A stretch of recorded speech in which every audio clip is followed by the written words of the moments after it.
Assalamualaikum warahmatullahi wabarakatuh. Waalaikumsalam warahmatullahi wabarakatuh. Alhamdulillahirabbil alamin. Rabbi shrah li sadri wa yassir li amri wahlul 'uqdatam min lisani yafqahu qawli. Yang terhormat Bapak Ketua Komite sekaligus tokoh masyarakat yang dihormati, yang dibanggakan, yang dituakan di wilayah Blandongan. Kemudian yang saya hormati pula Ibu Kusnul Khotimah selaku pengajar praktek saya di dalam pendidikan guru penggerak ini.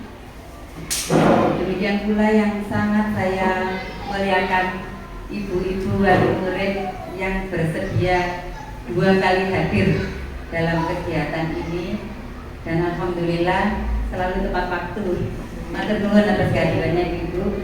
Begitu pula dengan Dewan Guru yang hari ini mungkin hanya bisa dihadiri 3 orang karena memang pesan dari Ibu Kepala Sekolah yang hari ini mengajar, monggo tetap mengajar, yang ada yang longgar monggo Bu Haris dibantu.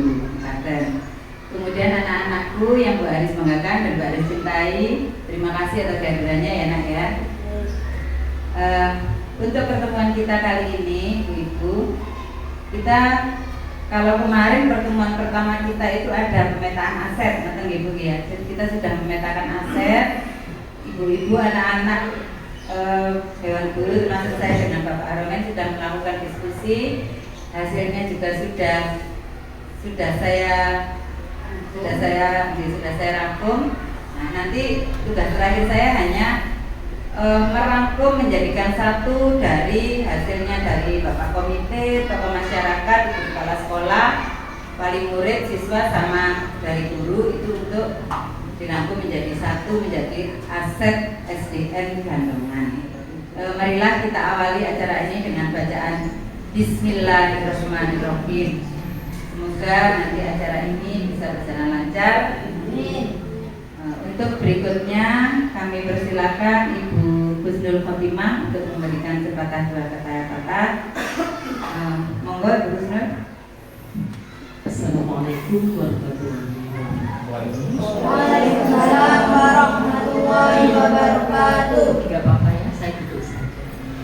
Yang pertama, marilah kita panjatkan puji syukur kepada Allah SWT karena pada siang yang berbahagia ini kita bisa bermuajah dalam kegiatan sosialisasi program tersebut. Salawat serta salam kita aturkan pada junjungan kita Nabi besar Muhammad SAW. Karena atas petunjuknya kita selalu berada di jalan yang benar. Bapak, Ibu, dan anakku sekalian, kemarin panjenengan dan anak-anak sudah melakukan diskusi ya tentang pemetaan aset. Dari sana nanti Bu Aris, asetnya sekolah ini sudah diketahui kalau seperti itu.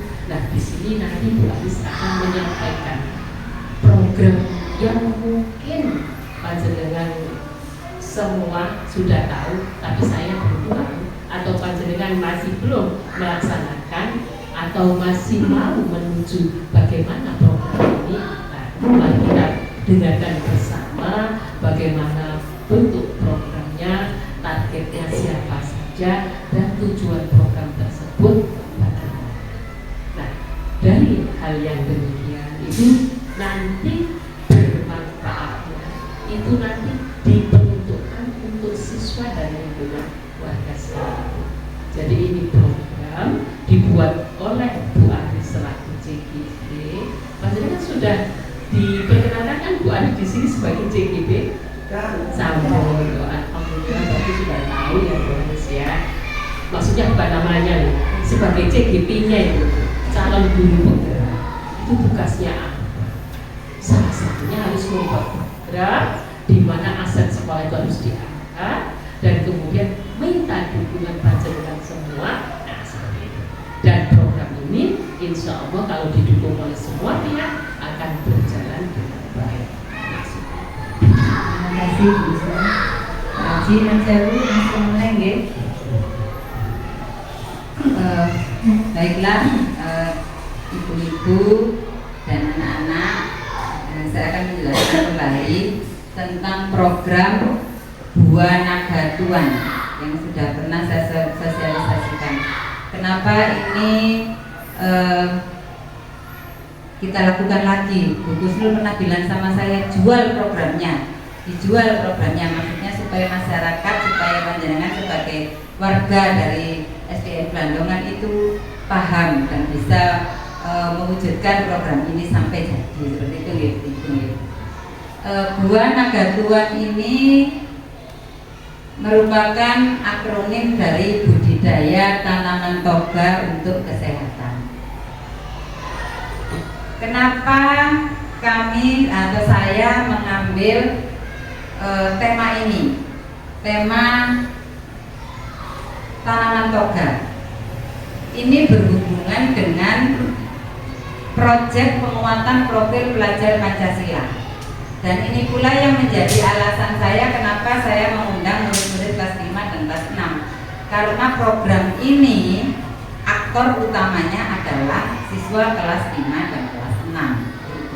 Karena ini proyek P5 ini berada pada fase C, di mana itu diperuntukkan bagi anak-anak kelas 5 dan kelas 6. Nah, program ini latar belakangnya adalah program budidaya tanaman toga untuk kesehatan merupakan program unggulan sekolah dalam rangka mendukung sekolah adiwiyata.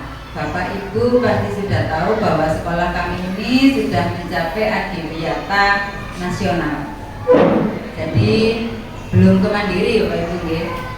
Kemudian program ini didasari atas permasalahan yang masih sering terjadi di sekitar lingkungan sekolah, yaitu kurangnya pemanfaatan lahan kosong menggunakan tanaman produktif. Sekolah kita ini rindang sekali Bapak Ibu. Cuma tanaman kita itu bisa dikatakan belum produktif. Nah, kenapa? Karena tanaman kita itu masih belum bisa diambil manfaatnya, hanya beberapa saja Bapak Ibu. Paling hanya untuk perindang saja, jadi hanya untuk adem-ademan gitu, peneduh saja. Nah, sedangkan kalau tanaman produktif itu apa yang bisa kita manfaatkan bukan hanya untuk peneduh. Seperti tadi bisa kita gunakan untuk kesehatan, kemudian untuk pengalaman anak-anak dalam life skillnya anak-anak untuk bekal di masa depannya. Seperti itu Bapak Ibu. Berikutnya, selain itu terciptanya lingkungan sekolah yang hijau dan asri dapat meningkatkan kenyamanan siswa saat belajar di sekolah.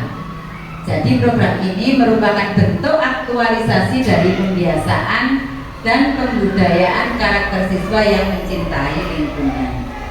Jadi Bapak Ibu, dalam program ini anak-anak melakukan sendiri sebagai aktor utama. Otomatis karena judulnya tadi pembudidayaan gitu Bapak Ibu, otomatis kita memulai kegiatan ini dari penanaman. Dan untuk jenis toga apa yang akan ditanam itu sudah kita diskusikan. Khususnya untuk guru-guru kelas 5 kelas 6 dengan kepala sekolah dan juga guru-guru yang lainnya. Toga apa sih yang bisa ditanam sama anak-anak dan bisa dimanfaatkan? Banyak ternyata Bapak Ibu, dan toga yang ditanam anak-anak ini arahnya nanti bukan hanya untuk membuat produk saja, tetapi juga bisa untuk dijual. Selain itu juga bisa untuk kalau kita mengalami gejala-gejala sakit ringan Bapak Ibu ya. Nah, katanya sekarang kita itu harus menghindari obat-obat yang mengandung zat-zat kimia, kan katanya begitu. Jadi sebaiknya kita mulai memperkenalkan anak-anak kita kepada pengobatan tradisional. Iya, karena dulu Bapak Ibu sebelum ada maraknya obat-obat yang bermacam-macam, itu nenek moyang kita sudah menggunakan toga ini untuk pengobatan. Jadi misalnya kencur untuk batuk, nah seperti itu, jahe untuk supaya untuk penghangat badan, kan seperti seperti itu. Kemudian banyak sirih juga bisa untuk batuk, bisa untuk mengatasi gatal-gatal seperti itu gitu. Daun sirih, nah seperti itu. Ternyata ibunya Dila lebih paham ya. Potensi alam yang banyak tersedia di sekitar sekolah yaitu berupa tanah yang subur. Bapak Ibu, di belakang ini lapangan, Bapak Ibu. Sebelah lapangan itu tanahnya, kalau lapangannya tidak mungkin ditanami karena dipakai anak-anak sepak bola begitu ya. Tapi di pinggir-pinggir lapangannya itu masih bisa dimanfaatkan. Dan di samping di tanah di belakang, tanah di depan itu juga masih banyak yang masih bisa digunakan. Contohnya di depan rumah dinas, di baratnya greenhouse, kemudian di utaranya musola, di utaranya perpustakaan, sampai di depannya kamar mandi. Itu kita masih banyak lahan. Kemudian di sini iklimnya juga mendukung, airnya juga melimpah, serta terdapat sentra pembibitan dan pembudidayaan tanaman organik di area dekat sekolah. Nama sentra tanaman organik ini adalah Mutiara Bunda, berada di daerah Kepel. Kita sudah melakukan MOU dengan Mutiara Bunda, khususnya waktu sekolah kita maju untuk Adiwiyata Mandiri, Adiwiyata Nasional. Selain itu Bapak Ibu, di sekolah kita ini ada wali murid. Ya, kenapa jadi ini masih latar belakang mengapa ini diangkat? Di sekolah kita ini ada wali murid Bu Gusnul yang sudah terbiasa membuat jamu. Jadi sudah pengalaman membuat jamu. Ini ada narasumber yang bisa kami undang untuk dijadikan guru tamu di sini seperti itu Bu Gusnul. Selain itu guru juga ada Bu Nur, saya diberdayakan Bu Nur gitu. Jadi kita coba angkat ini Bapak Ibu. Barangkali karena ini juga menurut anak-anak menanam toga itu Bu mudah, bahannya mudah dicari, mudah didapat, terus murah Bu, tidak mahal, gitu gitu. Oke. Anak-anak cuma punya tugas, mereka sudah menunjukkan pilihan dan suara mereka, mereka maunya ini. Nah, bagaimana dengan kepemilikannya?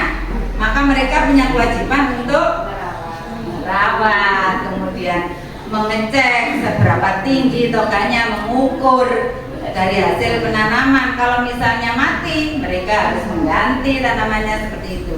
Itu adalah menjadi tugasnya anak-anak sebagai aktor utama dari program ini, Bapak Ibu. Kemudian tujuan program ini apa sih, Bapak Ibu? Yang pertama adalah mengembangkan keterampilan murid dalam berinteraksi sosial. Ini ada hubungannya dengan lingkungan yang mendukung untuk terciptanya kepemimpinan murid, Bapak Ibu.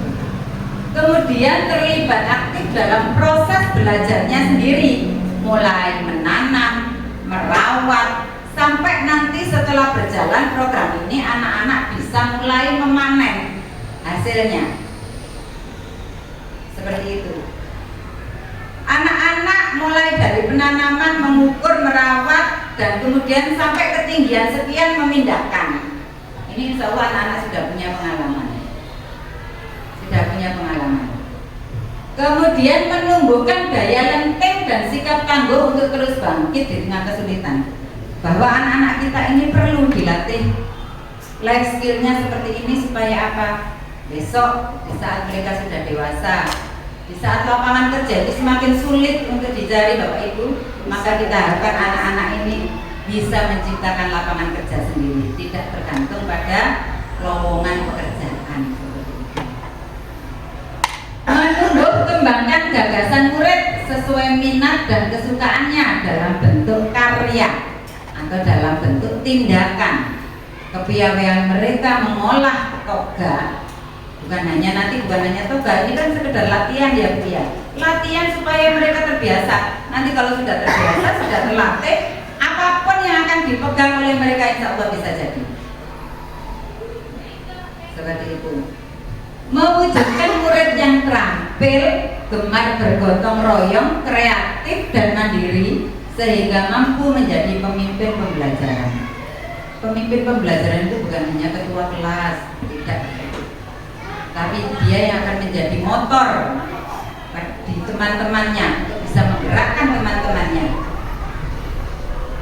Dan bergotong royong, kreatif dan mandiri ini sesuai dengan dimensi pada profil pelajar Pancasila yang menjadi tolok ukur akhir, menjadi tujuan pendidikan yang ada di negara kita. Murid-murid yang berprofil pelajar Pancasila. Kemudian rencana program dan kemitraan. Aset yang dilibatkan di dalam program ini adalah murid kelas 5 dan kelas 6 sesuai dengan proyek penguatan pelajar Pancasila yang sudah saya sampaikan tadi. Kemudian ada guru dan wali murid yang biasa membuat minuman kesehatan. Nah, ini termasuk kemitraan di sini, di mana kami ingin menggandeng wali murid ini untuk bisa bekerja sama saat kita sudah siap bahannya seperti itu. Dan bagaimana, apakah kita bisa siap bahan, sedangkan di dalam penanaman itu pasti ada beberapa masalah. Karena itu kita akan menggandeng Mutiara Bunda di dalam proses penanaman ini. Di samping itu, makanya saya kemarin menggali waktu pertemuan pertama, barangkali ada dari wali murid. Ternyata ada, Gus Nur. Jadi yang terdekat sendiri wali murid itu ternyata ada yang juga ahli dalam hal tanam menanam, dan insya Allah bisa kita program ini mulai dari perencanaan hingga pelaksanaan dan menghasilkan produk diperkirakan membutuhkan waktu 1 semester atau 126 JP. Karena di dalam proyek penguatan profil pelajar Pancasila itu Ibu, kalau dalam 1 tahun itu 252 JP. Nah, kita ambil 1 semester. Karena ini baru program, kita tidak tahu apakah 1 semester ini nanti berhasil.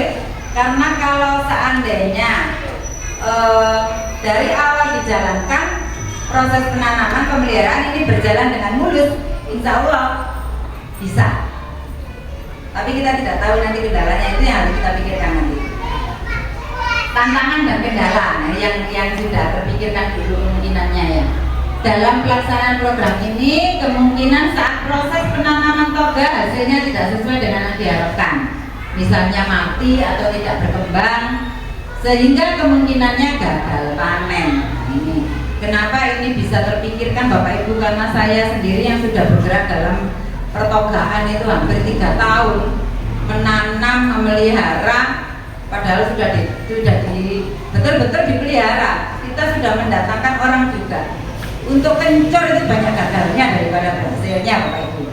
Jarang sekali berhasil untuk kencur itu. Ya, ternyata susah Bu ya. Kurang dari usianya itu masih gembuk ya, tidak keras. Kalau lebih dari usianya habis kopong. Nah, jadi masa setiap hari kita harus nginceng kan, tidak mungkin seperti itu. Kemudian dalam hal ini perlu mencari solusi agar program tetap berjalan. Misalnya dengan berkolaborasi dengan mitra. Nah, ini Mutiara Bunda tadi dalam penyediaan toga yang mungkin sudah siap pakai saat anak-anak sudah siap untuk melakukan membuat produk.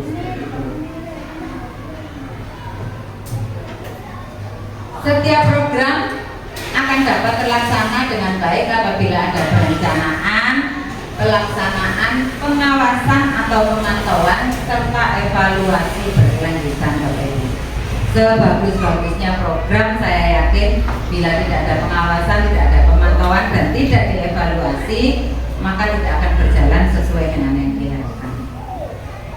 Evaluasi ini bisa dilakukan setiap 1 atau 2 bulan sekali dengan mengambil data melalui observasi langsung ke lokasi budidaya toga. Kalau di sini lokasi budidaya toganya di depan rumah dinas. Kemudian untuk yang masih belum dipindahkan ada di dalam greenhouse, dan yang sudah dipindahkan ada di bekas kolam yang ada di baratnya greenhouse.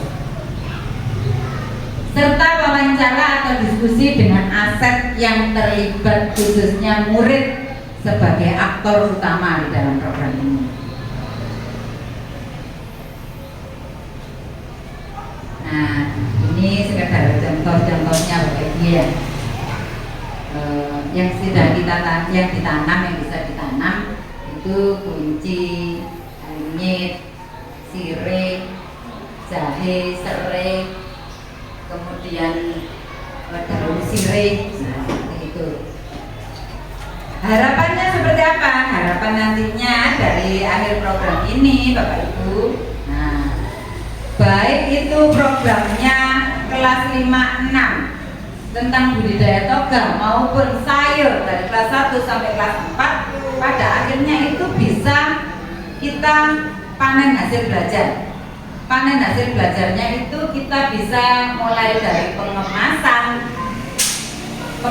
produk. Jadi kalau tidak dijadikan minuman, tidak dijadikan makanan, dijual dalam bentuk mentah seperti ini. Tapi kalau dikemas kan harus yang bagus Bapak Ibu ya. Kalau kotor orang tidak akan tertarik, dia tidak akan tertarik. Maka harus dikemas dengan sebagus-bagusnya. Nah ini adalah pengalaman nanti buat anak-anak supaya mereka juga bisa. Oh ternyata jamu apa? Toga atau empon-empon anak-anak membahasnya, atau sayur-sayur yang kelihatannya remeh ini kalau sudah dikemas dengan bentuk yang bagus, itu nilai jualnya bisa lebih tinggi. Dan syukur-syukur nanti kita sudah bisa memproduksi minuman kesehatannya. Nah, karena itu ibu yang depan tengah ini yang sudah biasa membuat jamu, karena itu menjadi salah satu aset yang saya undang pada hari ini. Nah ini karena itu saya butuh dukungan dan bantuan, bukan hanya dari Ibunya Dila, tapi dari semuanya. Karena apa? Karena ini adalah kegiatan ini kolaborasi dari komunitas, dan komunitas kita inilah yang disebut dengan komunitas SDN Blandungan. Panjenengan inilah aset-aset SDN Blandungan. Kenapa saya hanya mengundang 6 atau 7 orang perwakilan dari masing-masing kelas? Karena panjenengan ini yang akan saya jadikan ujung tombak untuk bisa menggerakkan yang lainnya. Terima kasih sebelumnya ini yang bisa saya sampaikan apa yang menjadi program saya, dan semoga ini bukan hanya menjadi sekedar program, karena saya ingin anak-anak saya ini juga punya kebanggaan bahwa mereka sudah memelihara sampai sejauh ini, sudah berupaya sejauh itu. Kalau mereka bisa mendapatkan sebuah hasil yang konkret, itu pasti akan membuat mereka bangga dengan dirinya. Seperti itu Bapak Ibu nggih. Terima kasih yang bisa saya sampaikan Bu Husnul. Kurang lebihnya mohon maaf. Wassalamualaikum warahmatullahi wabarakatuh.